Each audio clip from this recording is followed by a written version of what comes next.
եկամուտների հայտարարման գործընթացը փուլային ներդրվող գործընթաց է եւ մեկնարկել է դեռևս նախորդ տարվանից։ Այս տարի 700,000-ից ավել մարդ պետք է ներկայացնի հայտարարագիր։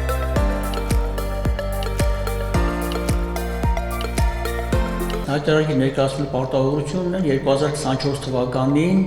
վարձու աշխատող հանդիսացած քաղաքացիներ։ Հայտարարագրման ենթակա են ֆիզիկական անձանց բոլոր եկամուտները, որոնք հանդիսանում են ինչպես հարկվող եկամուտներ, այնպես էլ չհարկվող եկամուտներ կամ ինչպես օրենսդրությամբ սահմանված է նվազեցվող եկամուտներ։ Հայտարարագիր ներկայացնելու պարտավորություն չունեն այն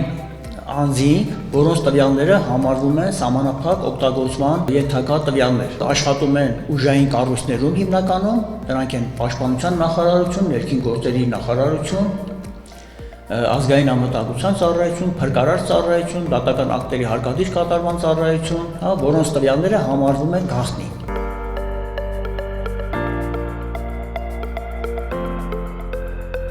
Համակարգ մուտք գործելու համար, ինչպես ասացի, արդեն պետք է նույնականացվել։ Նույնականացումը իրականացվում է նույնականացման քարտերի միջոցով։ Բացի նույնականացման քարտից, ֆիզիկական անձինք պետք է ունենան էլեկտրոնային ստորագրություն։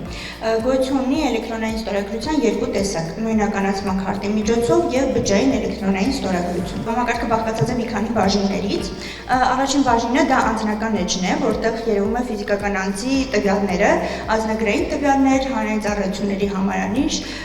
վճարողի հաշվառման համար եւ նաեւ բանկային տվյալները։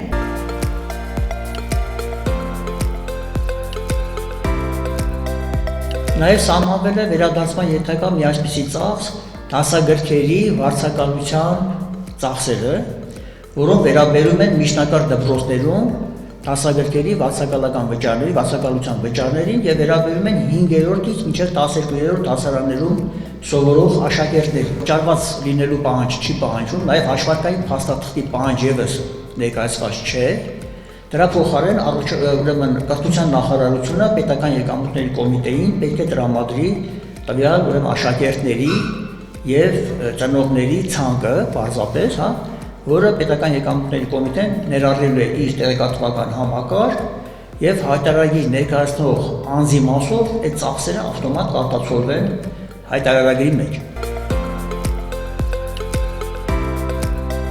Օժական ծառայությունից է փոխվել, ումա մի մասը կանխիկ վճարել են, պայմանավորել են, որ մի մասը այս տարի է վճարել։ Եթե այս տարի անկախ վճարեմ, կարամ հայտարարագրի մոդեցնալ։ Տոմատոլոգիական ծառայությունների դիմաց, անկախի վճարումները ենթակա են փոխհատուցման, ընդ որում ենթակա են փոխհատուցման այն տարվա հայտարարագրի շրջանակներում, որ տարում որ կատարվել են այդ ծախսերը։ Հասուն քաղաքացին ունի որոշակի կուտակված գումար, որտեղ էլ հայտարարում ներկայացնելու թե ոչ։ Դրամական խնայողությունները դրանք հայտարարման ենթակա չեն, եթե դրանք չեն ստացվել տվյալ հաշվետու տարվա ընթացքում։